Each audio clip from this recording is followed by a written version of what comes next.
We're live. Good evening, everybody. Welcome to our monthly Fountain Lake School Board meeting. Let's stand for the pledge and a prayer. I pledge allegiance to the flag of the United States of America and to the republic for which it stands, one nation, under God, indivisible, with liberty and justice for all. Father, we thank you for this evening and this time together to work for the betterment of our school district. And we thank you for the staff and the students and just the way you've protected us this school year. We ask for your guidance as we make decisions, and we just thank you for your continued watch care over this campus. In Jesus' name I pray. Amen. Amen. All right, so we're going to go ahead and start this evening with our consent agenda items. Everybody's had a chance to review those items. Does anybody have any questions? No questions? We'll go ahead and consider those approved by unanimous consent. Moving on to superintendent's update. Dr. Murphy, there's a couple of items on here. Yeah, I've made two modifications. Of course, the year-to-date summary has been linked in for your review, along with revenue and expense reporting. We have, I would say we're trending well based on some restricted funds that we've had access to. Our plan in terms of the dirt work, and you made the approvals within reason for the Fund 3 reductions. Other areas that we'll be reviewing, the bleachers have been put in. We are kind of reviewing that to see if the ability to use, whether that's going to be a Fund 3 expenditure or whether that might qualify for a ESSER 2 funding expenditure. So we're looking at all divisionary expenses as it relates to ESSER 1, ESSER 2, and then potentially ESSER 3.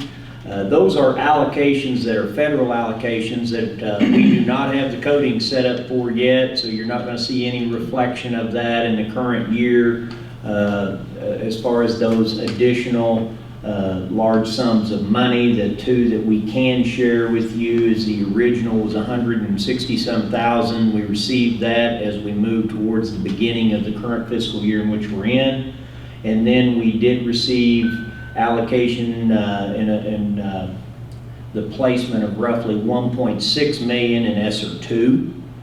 Those funds will be available to us to expend in the current year, the next budgetary year, or the following.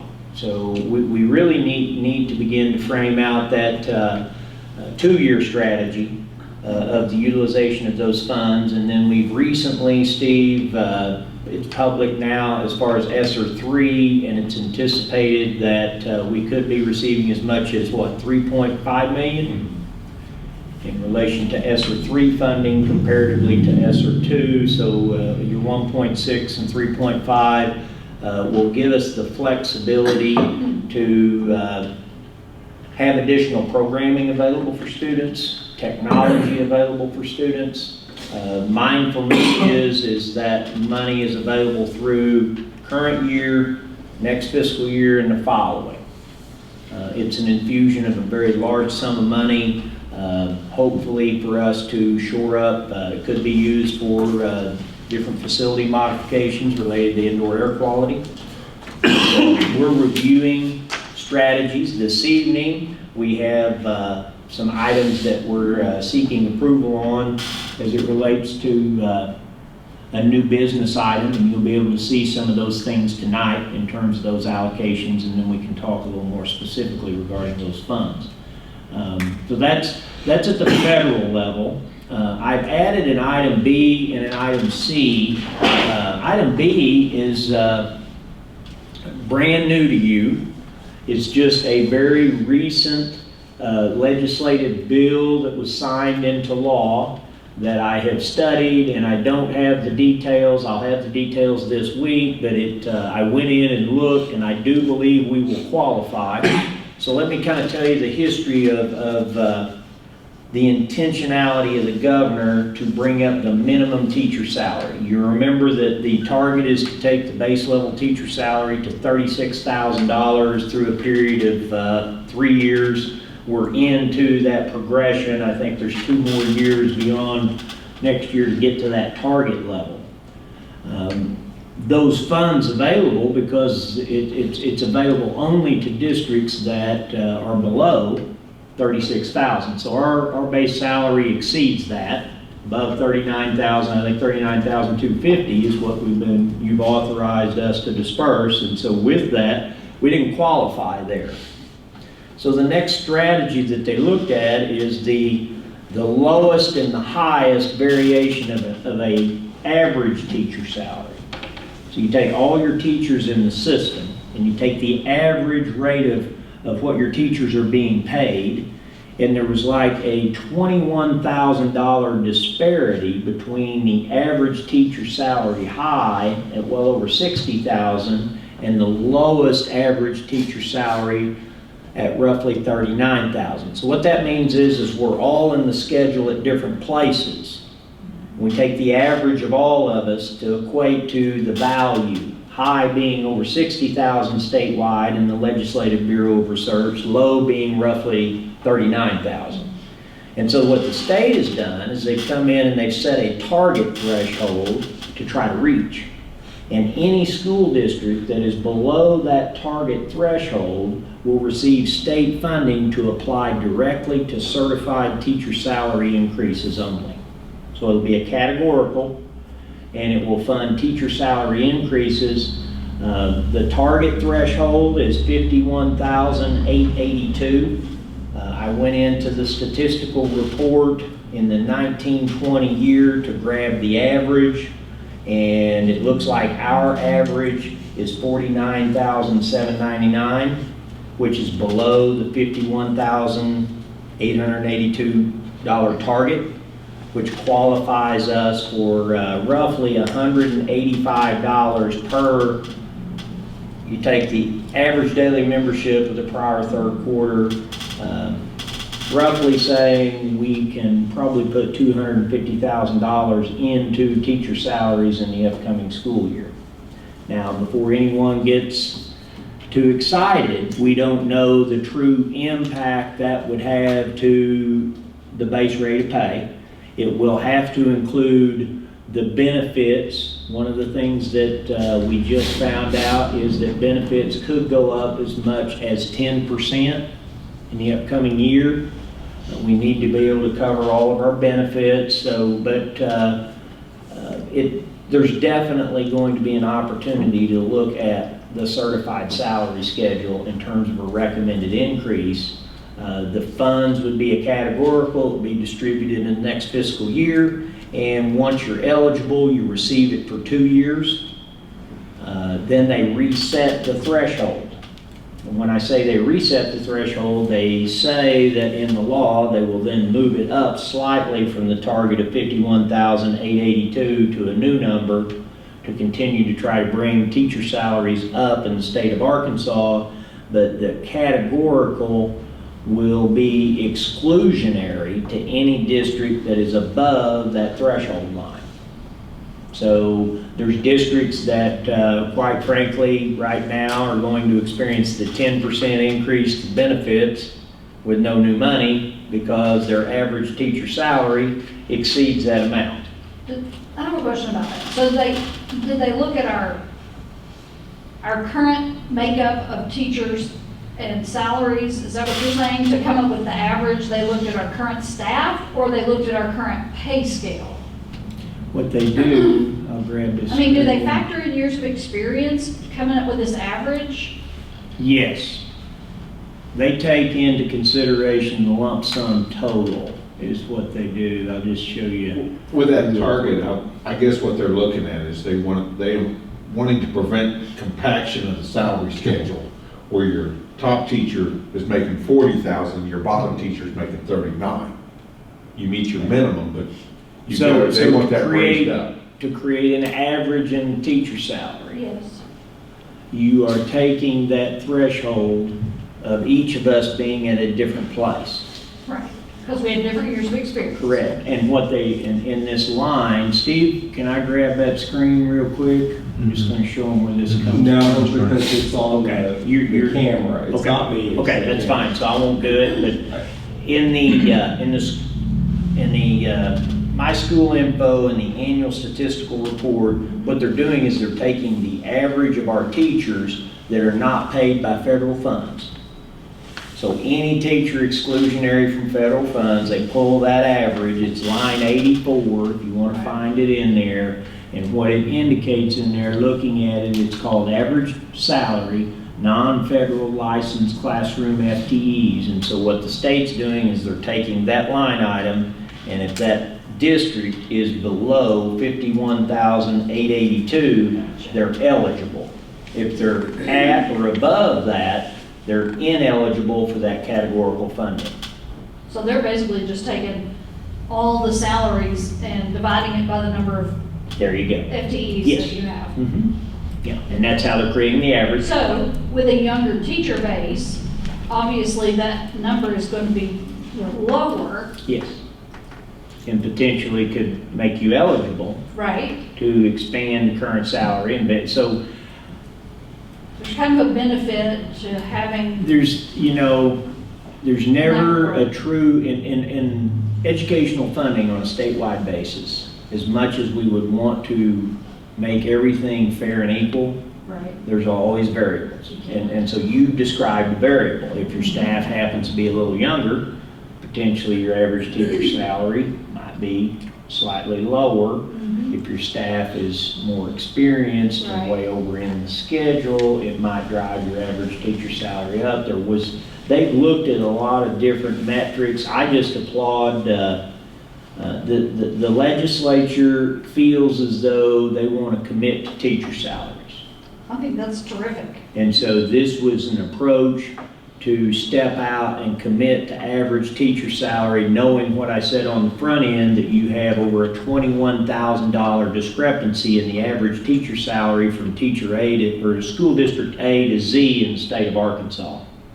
They want that gap to close so that rural opportunities for education receive maybe greater quality teachers in the context of that, because We're the part of- teachers will be going to where the highest pay. Well, and we have that problem now with some of the districts in Garland County that do pay more than we do, and we lose teachers to those districts. Correct. So, that is a worthy endeavor by the legislature. So because that, what I would tell you is as soon as I know more, I will keep you guys in the loop.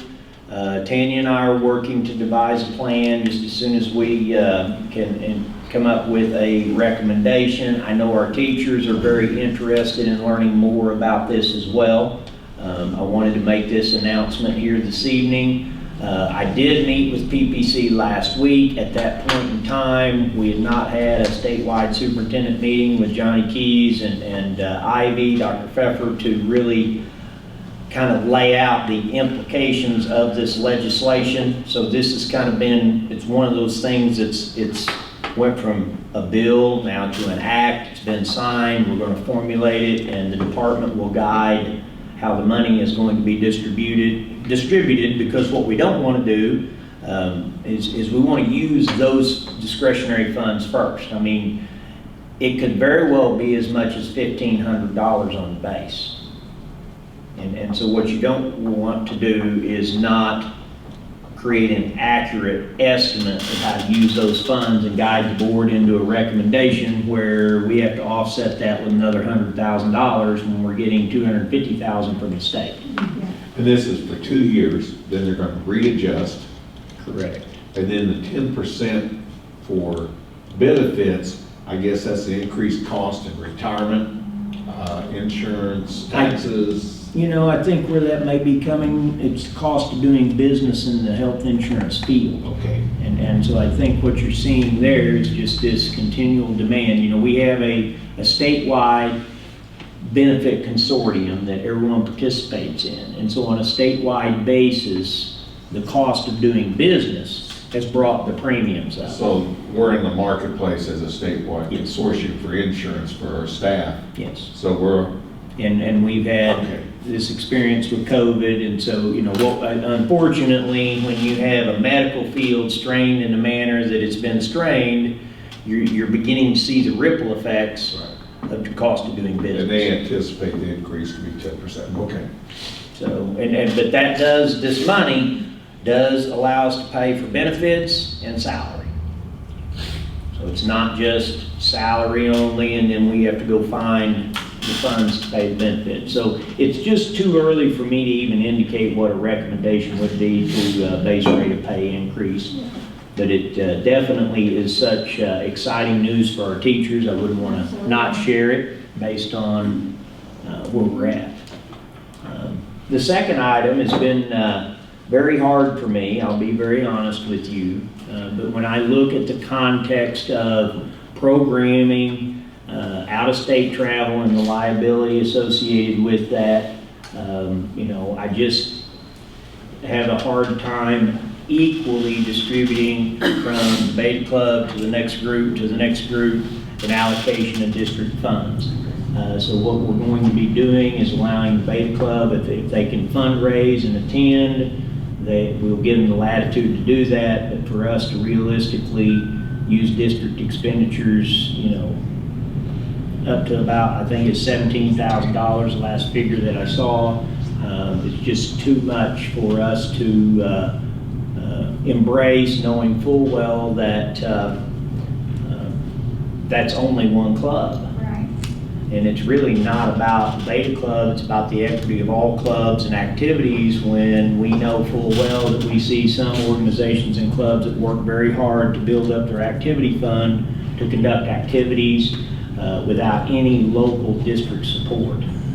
So, I wish them the best. We're going to give them the autonomy to try to do some fundraising. My fear is that this is a trip that's going to, it's going to cost quite a bit of money. They might be able to pull it off, but we're not going to keep them from fundraising, but it's going to be at the discretion of the club and the sponsors.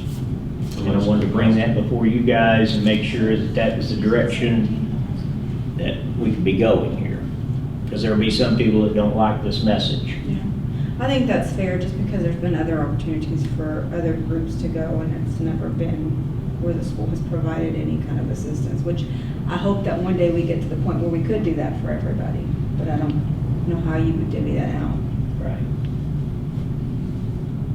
Anyway.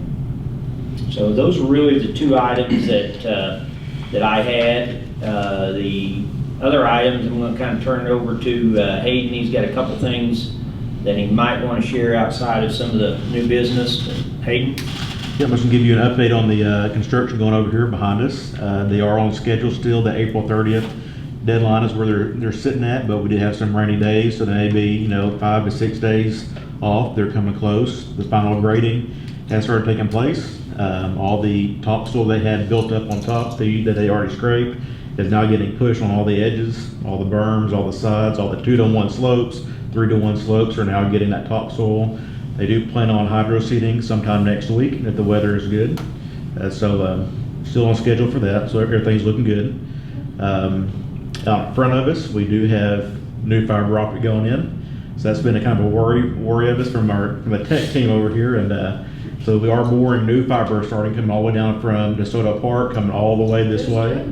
Is it Ritter? It was a third-party contractor. I don't know the exact name, but it's an AT&T third-party contractor. AT&T. Yeah. So fiber is getting relocated, and as you see, there are right in front of our campus. So we're hoping we don't hit any more fiber lines or take us offline. Is this for the expansion? It is. Okay. So right now, the way that expansion looks, if they left the fiber lines where they're at right now and had to come back and do a splice, that fiber line would be underneath the new curb and gutter. So they're scooting over about 6 feet, and that way it's completely out of the way and nothing will get hit. That's sort of all the real updates I had. I know I have some items in new business. What are they gonna do on that top parking lot? Give me some clarity. Around the edge, getting cars. Okay, so what he was describing there is kind of a berm. We don't know, we kind of talked about a couple options. whether it's some form of telephone poles or whatever, something to keep people from running off the edge. What we've asked them to do is they're just going to put a dirt berm along the edges of it. And with that, a normal vehicle will not be able to go over it. Somebody we're thinking what, 3 foot? 2.5, 3 foot. So we're gonna have a dirt berm there, it'll be the threshold of what we have. Somebody in a 4-wheel drive pickup thinks they're going 4-wheeling, probably could go over the top of it. So, we've kicked around, could we do something different? Here again, I want to do something where it is safe, but I don't want to do anything knowing full well that it's not the final, it's possibly a temporary parking lot, not a long-term parking lot. We gotta have a safe solution for the fall. But right now, it'd be a 2.5 to 3 foot berm around any of those areas where you have those grades, just because we got some places where you run off in there, you're gonna need a tow truck. There's no doubt, especially over on the back side of the expanded parking where we took that additional fill. Even right up here on this corner on the front, you come off of there, you're probably going for a pretty wild little ride before you get into that ditch. But yeah, you probably have people asking, that's what we're trying to do with the process, and that is a part of what he's agreed to do for us, correct, Hayden? Yes. Any other questions or on that? Most of you have had a chance to kind of take across the thing that I would tell anyone that hadn't had a chance. Let's allow them to continue to do their work. Egress in and out of the entry area is still, line of sight's a little tough because the road widening setback has not taken all the trees out yet. Once all those trees come out of there, we'll have very good line of sight. That will be expanded. And we are not planning on, even if we get this done, we're not going to change any traffic flow pattern until we get on into the summer. So we're going to finish the school year. Even if they get that paved, we're going to finish the school year with our normal traffic flow patterns. It's kind of our plan. Now, if we have a good line of sight and people want to voluntarily exit there and we can use it, we're not going to keep people from using it if it's safe, but we want to get it completed and then evaluate it with Chief Riley to make sure that we're ready to use it. So Last comment I'll make is just a reminder for everyone, remember we are paving probably up to about 30 to 40 feet away from the roadway. When RDOT does their expansion, they're coming in with the apron. So it's gonna look weird when we have our asphalt just stopping. And then you still Not gotta to the go 30 road. feet to Park Because Avenue. rather have a nice big 68-foot entryway. So just keep that in mind. Be like, what happened to the paper? Was he sleeping? Running out of money? I see that picture on the internet. Right, Yes. Poor planning. that's right. Anything else? all Any I other have. questions regarding that? Mr. Campbell? Right. So in our special meeting, just to mention, you all approved us using the elementary and secondary school emergency relief funds to hire 3 lead teachers, and we have advertised for those. We advertised in-house last week after you approved it, and we had a tremendous amount of interest, but we did, to do our due diligence and to make sure that we're getting the best fit for our students, we advertise that externally as well, and we've begun to get some applicants there as well. So we are in that process. We don't have recommendations tonight, obviously, for that, but we are moving forward with that. The interventionist as well that you approved out of Title I, we have that in-house advertised and externally advertised as well. And the only comment, allude to the fact that we can fund those positions in the short term, but we'll need to manage our budget in the long term to take on those expenditures because we'll be funding them for what, 2 years? 2 years. Well, it depends on what our setup with ESSER 3 ends up being, what The length of timeframes time. are on that. Right. Yes, sir. as we are here today, it's the equivalence of 2, it could 2 years. possibly be more. Mhm. Okay. That we would be able to fund it with ESSER funding. Yes. And then if it goes beyond that, ESSER funding could go beyond that, or we would have to look at a way to fund that locally.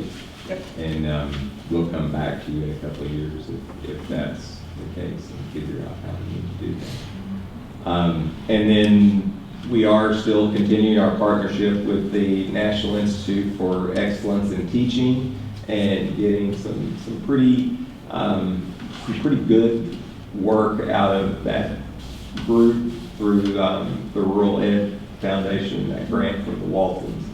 And so we feel good about that. We are moving on into what the summer will look like for our students as far as summer school goes, K-5, pretty much the whole month of June.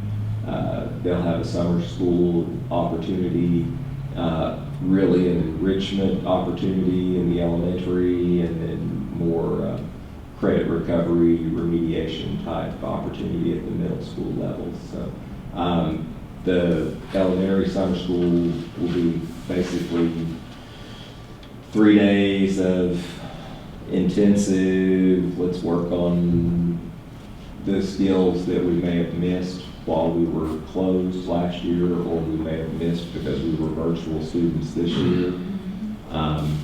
And then they'll have a Funsy Day on Thursday. That's open to everybody, right? That's open to everybody at the K-4 level. Yes, sir.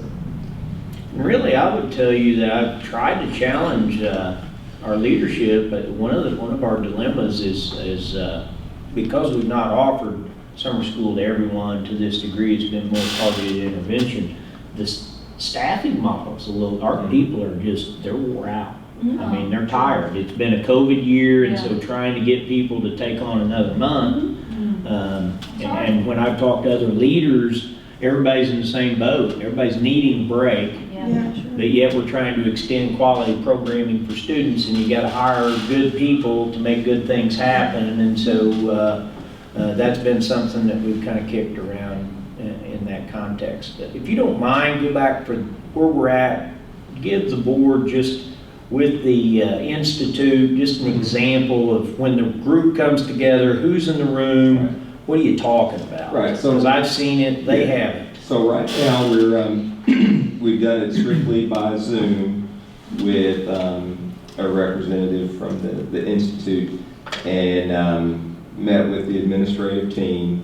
We're looking at educational mindsets, the way you think about things and how you change those mindsets to impact student achievement. And so the administrative team, the next set of training will be focused on the walkthrough in the classroom, what you're looking for, what you're encouraging, and how to make that process more effective. Again, all of it's aimed toward improving student achievement. And so we're really excited about it. It's a group that has the research backing behind them. And they're really bringing a pretty good solid product to us. We've been through a bunch of training over the years, and this is pretty good stuff so far. I mean, take it and go use it when you leave here type stuff. And so That's good. I it's feel like it will encouraging. fit well with the common language Mhm. across the district, so we can have some terminology from building to building on the influence to teaching and learning. This is common language that potentially our lead teachers can gravitate to and work with teachers in the element of coaching so that everything kind of fits. And here again, I don't want anyone listening to think that we're just, this is really about teacher support versus gotcha. It's really about a deeper level of conversation about how we can improve educational programming as individuals and collectively as a grade level or collectively as a building. So I just wanted you to be aware that that's kind of what we're working on, and it's a 3-year program. Here again, we were able to get funded in the first year, and it affects rural schools across the state of Arkansas. What else you got? That's it for today. All right, thank you. All right, we'll move on to some new business. Brian, Yeah. All right. Motion to approve the HVAC upgrades from climate control using ESSER 2 funds in the amount of $51,402.56. okay, does anybody have any questions on that?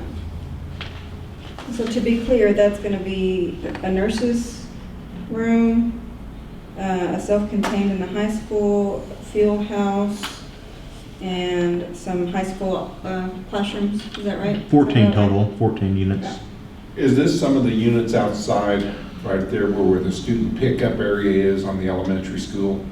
There is not. On the elementary pickup, on the 2-4 side, yes. For the car rider pickup is, Okay. yeah. When we talked about putting an awning there and extending it out, No, that's on the K1 side. None of K1. those are running any K1 buildings, I just just need 2-4. K1, okay. Right. I just want to make sure because if we're going to do something there, I was hoping we could relocate them Sure. because that was a And concern for the that buses. could be a strategy as a secondary component if we think we can enhance indoor air quality, those could be moved Okay, up. Right. okay. It's just, that's not a part of this. That's not a part of this one. I just want to be in the right building. Sure. This list is really targeting our oldest units we have on campus that we're investing quite a bit of money into. You can see some of these units sort of 86, 86, 93, and 90. So pretty old units. How old are you, Hayden? And the kind of way this works, you can leave that there for a second. That's right. The kind of way this works, since this is ESSER funds and over $20,000, we had to go out and do the bid approach. So we got a total of 3 bids came in. We had Middleton, we had ASO and Climate Control, and we bidded this out by individual units. So Climate Control won 7, and it worked out where ASO won 7 as well. So you can see the dollar figures there. And this is bringing these closets, if you want to call them that, where these units are going. They're handlers, they are bringing up to code, so they'll meet fire code, fireproof caulking. The boards that go in will be replaced with fireproof material, so it's bringing everything up to code when they're doing these replacements. I hope they're quality control. Yes. Okay. Motion to approve the HVAC upgrades from climate control using ESSER 2 funds in the amount of $51,402.56. All in favor say aye. Aye. None opposed, motion carries 5-0. Motion to approve the HVAC upgrades from ASO using ESSER 2 funds in the amount of $46,710.77. Okay. So we've addressed those, so a motion to approve the HVAC upgrades from ASO using ESSER 2 funds in the amount of $46,710.77. All in favor say aye. Aye. None opposed, motion carries 5-0. Motion to approve the purchase of 500 Dell Chromebooks from White River Service and Solutions using ESSER 2 funds in the amount of $119,599.20. Okay, anybody have any questions on that? Wrong link. And I believe on that, Hayden had talked about, these are the ones that will be rotating out and had kind of guided us through. Yes, it does a couple of things for us. It continues to put new devices in the hands of students, but it also allows for us to commit to a true rotation. And so Hayden has worked directly with the media specialists who issue the devices, and so we have an established rotation so that we can ensure that we're putting roughly, what is your rotation going to be? Every 3rd or 4th year, the new device will go into the hands of the student? I'll have to pull it back up. It's a new spreadsheet that it just freshly created, so I can't remember off the top of my head, but I want to say every 3 years, Every 3, the right. freshman class gets the new units. Because we've got some devices out there that need to be taken out of service. We've tried to take them along and repair them and do some things with them. And what we'll end up doing with those devices is a lot of those devices, if they're still functional, can then become what we call spares in a classroom. Because inevitably somebody may forget their device at home, so instead of having to go to a location, you can then begin to have some spares in a classroom with some of the older devices, but the student gets to carry the newer devices. Is kind of how I've done that process in the past, and I know you guys have got some plans similar Right. to doing that, depending on grade level. What you do with seventh grade may not look with what you're doing with a junior in high school, you know, and then of course when you take them home, varies with the age level of students as well. I think Ginger Murphy is watching live, and she corrected me here. Oh, She says every 9th and 5th grades will get new devices annually. There you go, great. every 4. Right.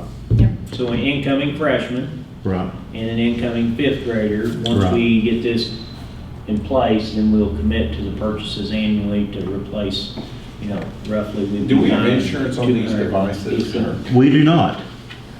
We do not have insurance on these. We're kind of a break fix approach. So a broken screen may be $50, depending on price fluctuations when we get them coming across. You know, coming from China is where they're coming from. So it fluctuates. You know, we were seeing $50. We've seen it high as $60, and kind of back and forth. So Mark and John here will replace screens, batteries, hinges, things like that on the Chromebooks and get them back out. Now this year, we've had a young man in our high school that really helped out a lot for our break fix approach, Right. working in the media center with Ginger. Okay, good. Yeah. Thank you. And that was part of his internship. Right. okay, so motion to approve the purchase of 500 Dell Chromebooks from White River Service and Solutions using ESSER2 funds in the amount of $119,599.20. All in favor say aye. Aye. None opposed, motion carries 5-0. Motion to approve the purchase of 125 staff laptops from Apple using ESSER2 funds in the amount of $118,665.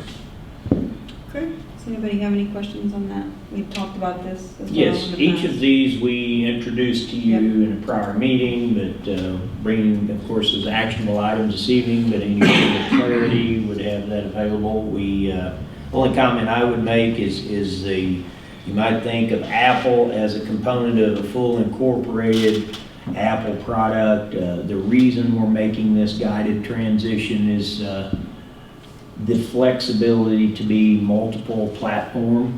I do an enormous amount of work in Chrome now on my Apple device, and it's became much more compatible, wouldn't you say, for it to work in a Microsoft environment, a Chrome environment, or an Apple.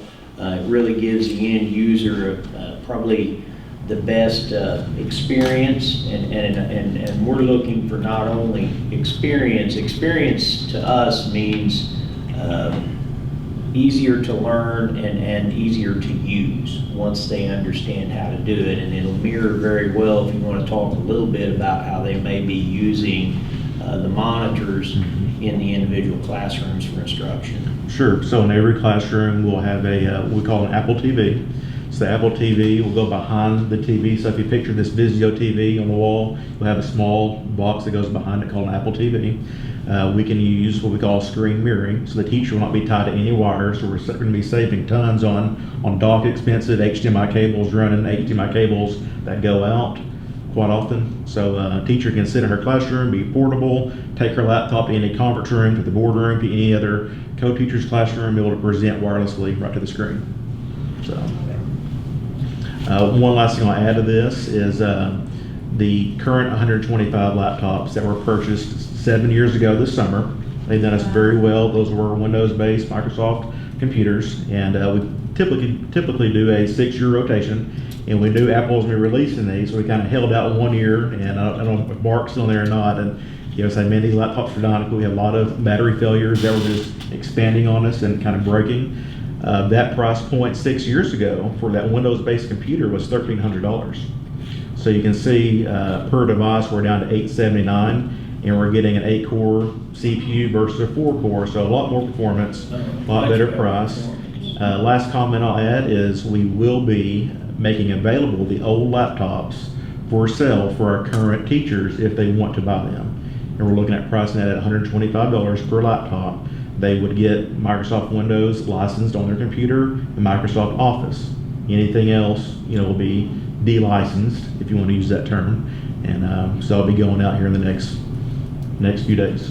They come off the network, come Correct. off of support, they'll own them, they can use them and to Right. do for personal or school, whatever they want to use them Correct. for, but they're no longer supported by the district once they purchase them, and if they do not want to purchase them, you just turn them in. Yes.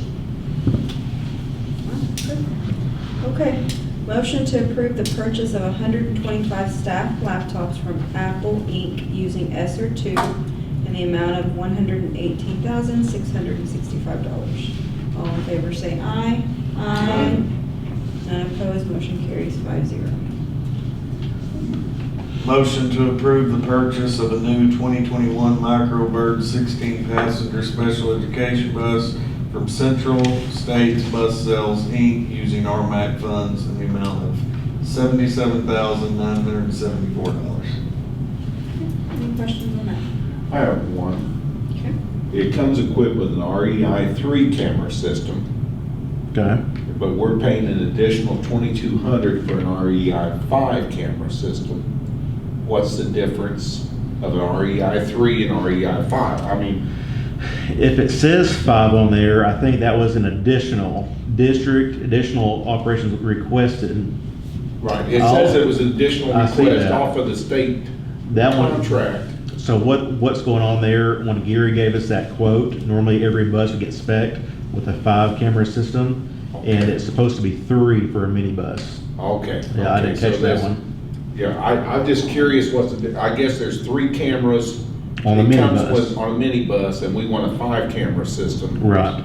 So, Because of the kids were all. right, okay, Right. I'm okay with it, I'm just Sure. curious about that. Sure. Right. Very good. Difficult. This will be a dedicated special ed bus. This is like faces. It could be. A dedicated special ed getting paid through RMAC funds, so it's strictly a special ed bus. Will not go out for, I any understand. ball trips. Oh, things like believe that. me, I understand what a wheelchair bus, Sure. the special ed costs, so. Right. And it's, we're trying to utilize some of our restricted funding. This comes with, in some instances, as we bill for expenses related to Medicaid, this is how we accrue some revenue, and so this is a great way for us to repurpose that and put our kids in the most safe position we can. You know, interesting that RMAC stands for Random Moment Activity something, I don't know. But we'll get these emails, the admin team and special education teachers get an email and you have to report what you were doing at some point in time that's described in that email. And that's, you submit that, and that also helps generate the funds as well. You have to participate in those random To studies. receive the funds, and so what, that has been expanded since I've actually came here because it is creating a greater safeguard on the utilization of those funds because of potential, I guess, in other arenas, fraudulent activity. Right, the abuse, because it's a 16-passenger bus, you bought it for special ed, it'd be great to put the cheerleaders on it and take it to the football game on a Friday night. Right. I understand, but what school superintendents try to get away with, I understand. Sorry, Dr. As a Murphy. former one, right? Well, as a former one, I know. Current sitting superintendent, never. No. All right. Sorry. Motion to approve the purchase of a new 2021 Microbird 16-passenger special education department bus from Central States Bus Sales Incorporated using RMAC funds in the amount of $77,974. All in favor, say aye. Aye. None opposed, motion carries 5-0. Ooh, that was long. Okay. Motion to approve the Hellas bid to retop the track in the amount of $93,625. Okay, any questions on that? Do we have other bids? That's the only question. This is a tip taps contractor for the state. Correct. So Okay, no.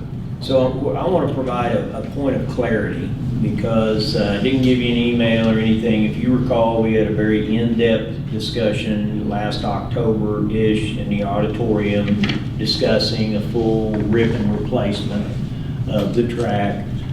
With us, at this point in time, There's been a lot of discussion around 6-lane track. In that context, what we've challenged Ellis to do is, could you come in and not take this surface out, do the appropriate patching, and then do a structural overlay, which our track has never experienced, and that would have new striping, new structural overlay, and give us a level of protection to extend the life of the current track before we would conduct a rip and replace. If you remember, our number was well over 200,000, with an uncertainty as to whether we would have to take all the asphalt up and then pay for new asphalt before we put the track back down. Right.